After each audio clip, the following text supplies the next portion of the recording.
All right, so the Yankees do it again. They take the series, this time in Cleveland, to wrap up their road trip. 4 consecutive series taken by the Yankees to begin their season. Now at 8-4 overall, they did it the tough way, dropping the first game, winning the next two at Progressive Field. So, let's talk about it, man. Let's talk about the series against the Cleveland Indians that the Yankees, again, took 2 out of 3. Episode 508. Let's get it. Welcome to BD4, an RJ Carbone podcast. BD4, where there is no better way to get your Yankees and Knicks analysis. We also do MMA. Yanks every series, Knicks every game, MMA on occasion. BD4 is a 5-star show on Apple Podcasts, also available in video format on YouTube and Spotify. So thanks for stopping by, and we hope you enjoy the show. Champion of the world, turning, looking, see ya! Anthony for 3, bang! That one goes down, and the game is tied! Penetrates, creates, and showing some dexterity as well with the left hand. Yankees win! All right. Let's do it. The Yankees take it. Episode 508 of the show. Thank you for stopping by. Thanks for tuning in. I appreciate it. And the New York Yankees this week, middle of the week now, they took it. So let's talk about it. Let's get right into it. The game 1 of the series took place on Monday. The Yankees, again, they lost this game. They did lose this game. This was the Domingo Germán game going up against Shane Bieber. Top of the first inning, the Yankees load the bases. Stanton gets the big double, 2-0. Bottom of the second, Brennan gets the sac fly for Cleveland. It's 2-1. Bottom of the fourth, Zunino doubles, ties the game at 2. Domingo's done after 3+ innings. Couldn't record an out in the 4th inning. Brewer and Hamilton followed. Bottom of the 7th, you get the Josh Naylor sac fly. Makes it 3-2 Cleveland. And so the Yankees eventually would lose by that score. This was a frustrating game. And kind of a trend this series with Aaron Boone. Where he doesn't put the best lineup out there. He just started out the first 3 series doing a very nice job of keeping somewhat of a consistent lineup. But in this game, on Monday night, I felt like he just conceded from the start. I think he realized, I'm trying to get inside of his head here. Maybe he realized, the bullpen was taxed coming into Monday night. You saw Domingo Germán on the mound, opposing Shane Bieber on the other end. And maybe he figured, okay, well, probably not going to win. It's going to be tough to win. This might be a good day to rest some of my starters. So you had no DJ. You had no Oswaldo. And instead, we get Calhoun batting 5th. Franchy out there with IKF. It's kind of a poor mentality to me to basically concede like that right away. Right after Domingo Germán puts his 1 billionth runner on base, Boone sees enough. He sticks to his plan, doesn't use any top guys, doesn't want to push them, but goes with Colten, Brewer, and later Ian Hamilton. Brewer actually pitched wonderfully, but point being, those are 2 mop-up relievers, and that's no formula for winning. So you couldn't expect to win this one. But to not put your full lineup out there was kind of garbage to me. The bottom of the lineup was just putrid. That's what bothered me most. And we'll talk about the top half of that lineup in Game 1 in a second, because they had their faults. But Domingo Germán was bad and has been bad. Again, Colten Brewer saved his ass to make his line look a lot better than it was. But still awful for Domingo, just the way he pitched. 3 innings, 2 hits, 2 runs, 1 earned run. But then here's where it gets fun. 5 walks, 0 strikeouts, 87 pitches, and only a 56% strike rate. That's 3 innings. That's pretty terrible efficiency right there. Thinking back, his curveball had no bite. That's usually his pitch, but he was hanging them all night. He couldn't throw strikes. He was behind to every batter, nibbling all night, could not locate. Absolutely had no rhythm out there. He faced 17 batters. 17 batters he faced and went first pitch ball a dozen times. So that's 71% of the hitters he faced on Monday night starting behind in the count, if I can do math correctly. That's awful.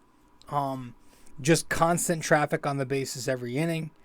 In the second inning, he makes that error, and that comes back to haunt the Yankees. That runner ends up scoring. By the way, Franchy Cordero, I like him. Very productive so far. We'll talk a little more on him, but man, his arm is about as inaccurate as Judge's arm is accurate. 4th inning was a mess. Zanino, the double. That guy killed the Yankees all night. Always does. He had 3 doubles in the game. But yeah, Domingo Germán, he and Clarke Schmidt have got to figure it out because they are killing this bullpen. We'll obviously touch on Clarke Schmidt later. But you can't have this. You can't have it where 2 of every 5 games we've got to abuse the bullpen like this. It's April. That can't become a thing already. But then you get to the bats. Just poor execution. You can't just blame Aaron Boone because your top of the lineup did nothing there. You had Bieber on the ropes in the first inning. You had the bases loaded, nobody out. And in those scenarios, my rule is you want to get at least 3 runs out of that, especially with a lineup like the Yankees. They only got 2, and they ended up losing 3-2. So there's your game right there. After the Stanton double, you got the Trevino chopper, and Rizzo with some bad base running between third and home. He gets caught. And after that, a couple more outs. The inning ends. But also, just as big, in my opinion, was late in the game. I think this was the 8th inning. Shane Bieber is out after 7 innings and 2 runs. And that dude who thinks he's in the Wild thing comes in, which is just very weird to me. Just very weird. He comes in to face your big boppers, 2, 3, 4 in the order, and you still can't get it done. You have Glaber with a huge leadoff triple. And then it's Judge, Rizzo, Stanton due up with nobody out. But Judge kind of gets caught in between. He pops it up on that second pitch with a very weak check swing. Rizzo goes down on strikes on 4 pitches in what was an uncharacteristic at-bat from him. Swung at that inside fastball to go down. And then Stanton, the same thing. Strike 3 on the 4th pitch of the at-bat. Fastball high and in. And that Wild Thing wannabe guy celebrates like he won the World Series. Yankees fans got triggered, and the Yankees eventually lose when Manuel Clase retires them, I think, in order in the top of the 9th. So overall in the game, the Yankees were a feeble 2 for 10 with runners in scoring position. But after that first inning double by Stanton, they proceeded to go 0 for 8. That's not going to cut it. That's why you had 2 runs. That's bad. Also, IKF, very annoying player, man. Nice guy, all that. Good teammate, the anti-Hicks in that sense where he accepts his role. But my Christ. I know he had his first hit. Great. Also good for him. But literally right after he picks up the hit, I think Glaber walks. And then with 1 out, he tries to take third base with Aaron Judge at the plate. There's no need for that. That's one where I side with the nerds. There's no need for that steal. You're already in scoring position, and the home run king is at bat. And you also have the double play in the top of the 7th. So, just annoying. Annoying that the Yankees are so obsessed with him. Like, I don't get what they see. They stuck with him all of last year at shortstop, even when it started damaging the team on both ends. They gave him the $6 million in the offseason, and now he's still here, a part of the team, while we've got Peraza stashed in AAA, and Oswaldo can't get everyday reps. IKF's 2 for 19. He makes bonehead plays, bad defense. I don't get it. He's a player who's already reached his ceiling. He's going to be decent at best, but he's not at his best often. And that was the first game of the set. Hopefully that's the only negativity we have, because I feel like I got a little too negative there. But the second game, the Yankees did pick up the win. It was 11-2. Gerrit Cole going up against Gaddis. Bottom of the first inning wasn't so great. Jose Ramirez doubles. Josh Naylor sac fly. It's 2-0 Cleveland. Top of the second, Jose Trevino singles in a run. 2-1 Cleveland. Top of the third, the Yankees keep storming back. Calhoun singles in a run. Cabrera sac flies. And then Franchy goes yard. 6-2 Yankees. Top of the fourth, Rizzo singles. Glaber hits into a double play, but a run scores there. It's 8-2. Rizzo singles again in the 6th inning. Then Judge scores on the wild pitch. It's 10-2. Cole ends up going 7 strong. Abreu followed. Top of the 9th, Calhoun grounds into a double play, but a run does score, and the Yankees would win 11-2. It was a good bounce-back game offensively. I was a little annoyed with the lineup pregame. Won't lie. I was fine with the Volpe day off. I think he needed that. But then to go Stanton on the bench also, that bothered me. Like, he's been their hottest hitter. But it did not matter, obviously. The Yankees scored 11 runs on 13 hits, 2 extra base hits, 3 walks. They hit 6 of 14 with runners in scoring position and only struck out 7 times.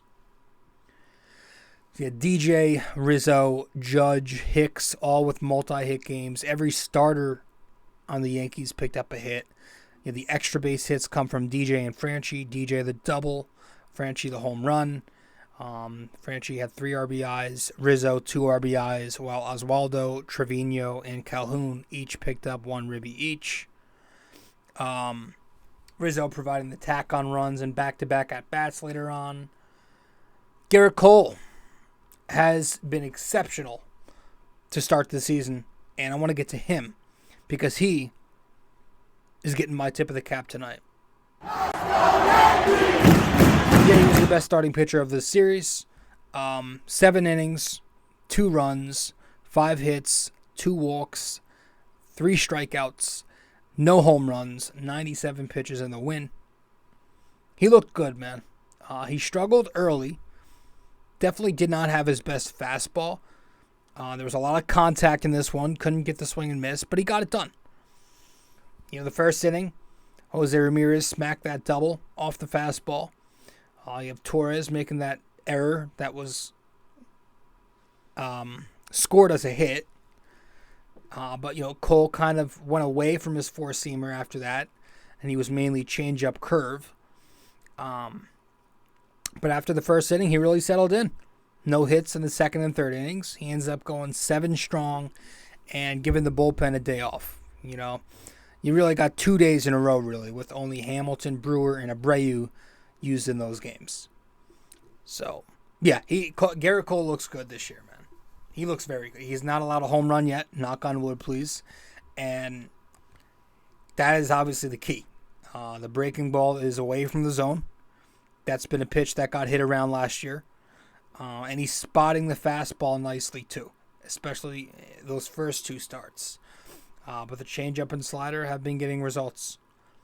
And I love that Gerrit Cole so far in the season is 3-0. I know a lot of us don't like the wins and losses as a pitcher record, but I don't care. I love it.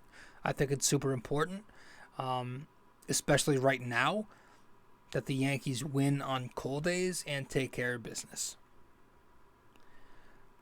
Because since he's come here, the Yankees are just a tad over 600 on cold days. Last season, that number was a little closer to 700, and I'd like for that to be the mark they chase for this season. That's my goal for them. Win in 70% of Gerrit Cole's starts. I think that'd be great. But yeah, Gerrit Cole, great. The Yankees, great in this win. And nothing really else from that game. So let's hop to Game 3. But first, I'm going to head to break real quick. We'll be right back. Hey guys, so if you are a listener of the podcast often, and you want to know where to find me on social media, you can find me on Facebook at BD4. You can find me on Twitter at BD4Pod. And you can also find me on Instagram at RobJCarbone. BD4 is located on many different platforms. You can listen to the podcast on Apple Podcasts, and if you do there, be sure to give us a 5-star rating and review. You can listen to it on Spotify, but you can also watch the podcast on both Spotify and YouTube. BD4 is available on many other platforms as well. All you got to do is search it up. Apple Podcasts, Spotify, YouTube, and much more. All right. Welcome back to the show. Let's talk about the third game of the set. This was a game I actually missed. I was working. It's a travel game, so they played a day game on a Wednesday. But I did see the highlights. I watched some of the encore, and I saw enough to give my analysis. It was Clarke Schmidt going up against Battenfield, and the Yankees end up winning 4-3. Bottom of the first was pretty wild, I hear. The Hicks review that eventually leads to 2 runs. He ends up dropping 2 balls in the inning. Boone gets tossed the second time. So it's 2-0 Cleveland to begin. Third inning comes. Rosario, not a lefty, still gets to Schmidt. He goes deep, and it's 3-0. Schmidt ends up going 4, and that was it. The Yankees on rest go with their top relieving core and Marinaccio, King, Peralta, and Clay Holmes with 5 shutout from there. Top of the 5th inning for the Yankees, Higgy knocks in 2 runs, doubles off the wall. It's 3-2. Top of the 7th, Franchy Cordero with another home run. Unreal. Ties the game. And in the top of the 9th, Oswaldo Cabrera at the plate. Got Torres running for Stanton. And Oswaldo goes off the wall. Singles in Glaber. It's 4-3 Yankees. And they win. Aaron Boone. Yeah, he gets tossed in this game. Hicks dropped the ball. It was ruled a catch, but it was rightly changed to a drop. Or trap. But I think what bothered Boone was that Francona does not challenge. Cleveland, like the ballpark, showed the play on the big board, and you've got the umps gathering to change the call. They then change the call. Boone loses his shit, says, no, you can't do that. It's past the 15 seconds, which is supposed to be the new rule. And then he gets tossed. And I was listening to his post game. It was pretty funny. You could tell he was still a little bit ticked off. But yeah, whatever. It's good to see him get tossed. I always like it when he shows fire because I think he's a soft manager. But seeing him get tossed, that's the one thing he does do pretty well is occasionally get thrown out of a game. Also in the first inning, Anthony Volpe leads off the game, batting 1. And I like that decision. You want to try to get him going. You need to figure something out. Get him out of the 9 spot. It was actually the number 1 spot in the order. Was a spot that I wanted Volpe to hit in eventually anyway. So I'm glad we got a little bit of a look at it today. And right away, it benefited. He doubled. Doubles to open up the game. He goes off the wall in left field. Just misses the home run. But he got great solid contact on the ball. Ends up going 1 for 4. I just hope he finds it soon. because it's gonna be honest, it's tough seeing him bat 140, and we're getting closer to May each day now. And the closer we get to May, the more difficult it's going to be to increase that 140 batting average. Because percentages, as the sample size gets larger, they fluctuate, less. So you want to see him get hot eventually. I know he's known for getting off to slow starts at each level he's been to, but, let's not use that as an excuse. On a plus, Clay Holmes gets the save in the third game of the set. I think he's 4 of 4 now. The sinker gave him trouble today. He hit a batter, walked Gonzalez, then he walked Kwan with the sinker. That led to the mound visit with the bases loaded in a 1-run game, 2 outs, but then he goes slider to Rosario to strike him out for the save. So he goes away from the sinker in the end, and he throws Rosario a couple of sliders to get him going down on strikes. So, he's, all in all, Clay Holmes has had some shaky outings already this year, but he's gotten the job done more times than not. I think the only outing where he allowed runs to cross was his first appearance of the season. I think since then he's been pretty good. This was just a nail biter. But yeah, he's had some rough outings, some shaky ones. It's just something to keep an eye on. But how about the Yankee pitching as a whole, though, man? It's gotten the job done. I'm not going to complain because it's really, really been good when you think about it, big picture-wise, so far this season. Despite all the hits to the staff and the bullpen, I was never panicking. I'm still not panicking. They had shown me enough last season that they're capable of getting outs regardless. Are there concerns? Yes, of course. The injuries, the Severino one scares me. Carlos Rodon, now the back issues on top of the shoulder. The Johnny Loizaga injury is not great. Michael King, I'm still keeping an eye on that velocity dip. But even with all of that, Yankee pitching, folks, has held opponents to just 2.75 runs per game this season.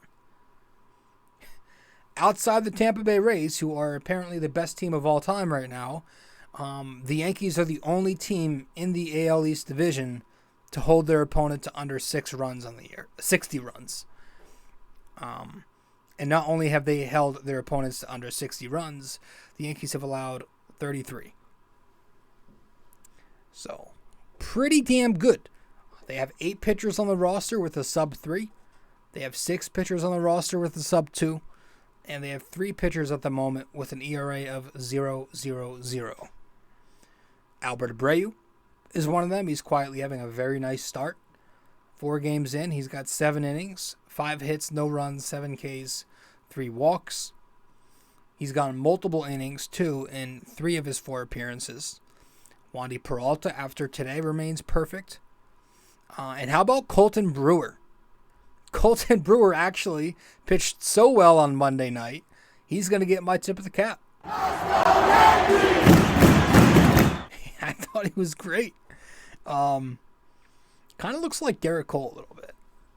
But what he did on Monday was awesome. Bailing out Domingo Germán. 3 scoreless innings from him. No runs. Just 1 double. A walk. But he gets it done. Very efficient. Went right at them. Was aggressive. Throwing strikes. And he got outs. And so far, Colten Brewer, already, only 10 games in, he's got a 1 cap tip. So good for him. But yeah, speaking of, some of the flaws with the Yankee pitchers, one of them has been Clarke Schmidt. And Clarke Schmidt today was, I guess, better, but still not great at all. I noticed that he went away from the cutter today. He still couldn't really get the swing and miss. Still got hit a little bit. He's obviously in the rotation until these guys get healthy. But I guess today was maybe a quarter step in the right direction. You know, the Yankees did get the win. That's their first win this season on a Clarke Schmidt day. But I think one more inning out of him today would have made this a true positive. You know, because he's got to be able to be effective. If he's effective enough, the length will come. You need to give us 5. Just one time, he or Domingo have to give it. I have more faith in Domingo finding it than Clarke right now because Domingo has shown us that he could be a capable spot starter. But Clarke Schmidt, you know, he's shown us only decency in the bullpen so far. And I'm going to continue to say I don't think he's a starting pitcher. Again, it's the two things. It's the second time through the order, and it's getting those lefty hitters out. So, on a positive, the Yankee bats stay productive. It was finally nice to get a breakout performance from them on Tuesday with the 11 spot. I feel like we needed that.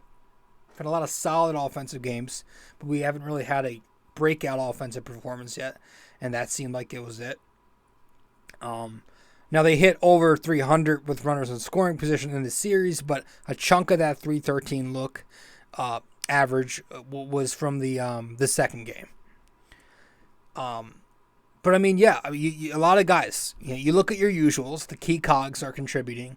Judge is hitting the ball hard even this series. He didn't get a ton of hits, but he's been producing all year. Stanton, Rizzo, Glaber. Glaber kept getting on base this series. DJ's power is back. DJ and Glaber, though, they are both hurt. I think Torres is okay. Again, he pinch ran and scored today. DJ, I don't know. It's kind of a little concerning and frustrating. But, yeah, those are all your key cogs, and they've been producing. But even besides your key cogs, how about the production you're getting from guys like Franchy Cordero and Oswaldo Cabrera? They've been so key to this solid 8-4 start. Oswaldo, I knew he produced well, and we'll talk about him in just a second, but Franchy Cordero? No way, man. I almost gave him my tip of the cap, but 2 home runs in this series, 4 RBIs, 1 walk. He took one 440 feet today to center field to tie the game. He launched one yesterday to break the game open. The Yankees talked about how they like his analytics, exit velo, his swing. How about a swing? It's very, they like the launch angle on it, but it's very short, simple, quick, to the ball. I like that about him. He's off to a torching start. How long will this last? I don't know. Right? I mean, the 800 slugging, more RBIs than he's got games played. He leads the team in homers. It's hard to say how long it'll last. We'll probably see some regression eventually. But shit, Matt Carpenter, Gio Urshela, Luke Voit, Cameron Maben, Franchy Cordero. I mean, Cashman's done this before. Who knows? But he is scorching hot. But I am tipping my cap to Oswaldo Cabrera this series because I thought he was great. It's good to see him finally start clicking. Oswaldo, 3 hits in this series, batted .375 in 8 at-bats, 2 RBIs, scored 2 runs. Very impressive to see him do that today against Emmanuel Clase, a very good relief pitcher. To be able to take that hard slider, cutter, whatever it is, 91 at the knees like that, he gets his hands in and then belts it to the wall for the game-winning base hit. That was impressive stuff. It was difficult to do. But I feel like he's always had a knack for making big plays, whether it be in the field or at bat. Oswaldo always makes a big play. On the year, he's now 3 of 9, .333, with runners in scoring position. He's got 5 RBIs. So he's doing the job at the plate. And I believe the power will come. Because the numbers aren't crazy good right now. But the power is going to come. The power is his biggest weapon offensively. It's why he's, a major league hitter. I think he's got enough power in there to hit you 18 to 20 bombs a year if he could play every day. So there's no concern with me. I think it's going to come. I love his swing. The fact that he's a switch hitter, I think he's got offensive upside. And the defense, he played all of left field, right field, shortstop, and second base this series. And that's something I want to see him do I want to see the Yankees do with him more. I want him playing some more infield because he's very good there too. Especially if LeMahieu and or Glaber misses time. I think it'd be good to get Oswaldo some infield reps as well. Because he just, anywhere he could play anywhere. He just adopts so well and so quickly at any position. The kid played a total of 4 games in the outfield in his minor league career. He comes up here, he starts robbing home runs, making strong throws, lunging and diving catches and shit. And I think he led the league in defensive runs saved out there in the outfield since he debuted. It's really amazing. And this is a kid who needs to play every single day, man. Find him at-bats. With his youth and his ability to play all these positions so easily, there's no reason for Oswaldo to not be in the lineup every day. Not 8 out of 10 days. Every day. So that's it. I think that's it. There's not much else to add. Good win. Good series. The Twins are next. 4 games against the Twins. They're a team the Yankees need to be able to take at least 3 out of 4 from. At least.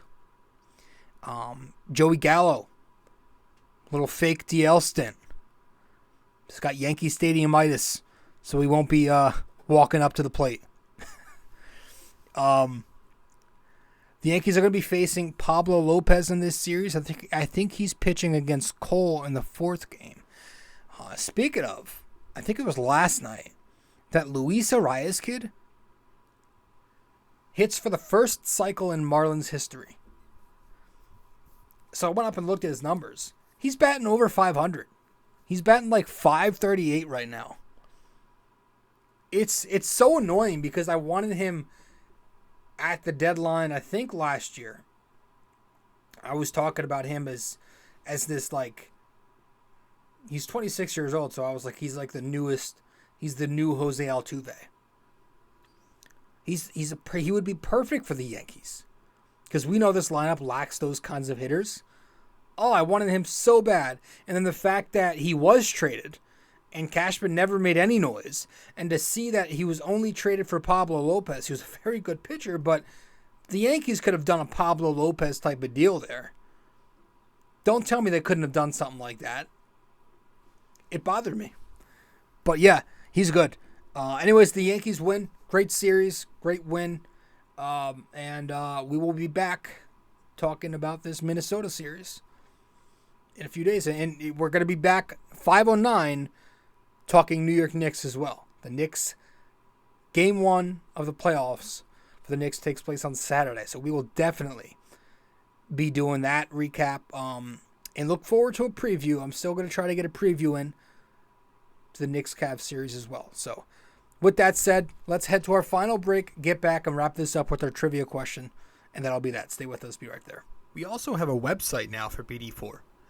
If you go to BD4blog.com, you can find the blog, the podcast links, and also where to find me on social media. Just go to BD4blog.com. Studio 69 Productions is a podcast production agency created by Leo Rodriguez to allow content creators to market their podcast. It's an online platform that will market your podcast or any other project that you're working on.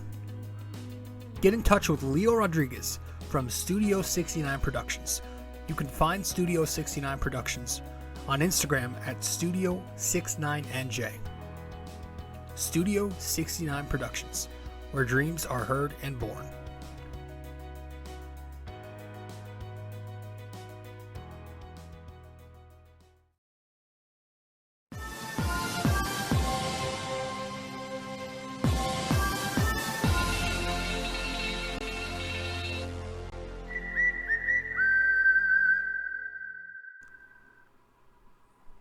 All right. Excuse me. All right. Welcome back to the show. I almost choked on my water. I'm your host, RJ. Episode 508. Let's wrap it up with our question of the day. So for this episode, our trivia question. The Yankees currently have 3 triples on the year as a team. Which player holds the franchise record for most triples in a season? That's which Yankee. The Yankees currently have 3 triples on the year as a team.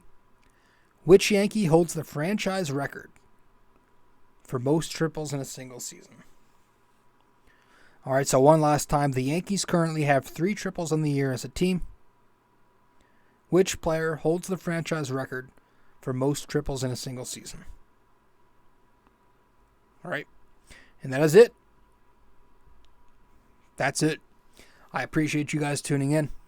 Episode 508 is in the books. I'm your host, RJ Carbone, and I'll see you in episode 509. We'll most likely be talking Knicks. So, excited for that, but excited for the Yankees to keep continuing their strong start to the season. And, Minnesota's next. That's all we've got. Thank you, and I'll see you later. This episode was brought to you by Anchor.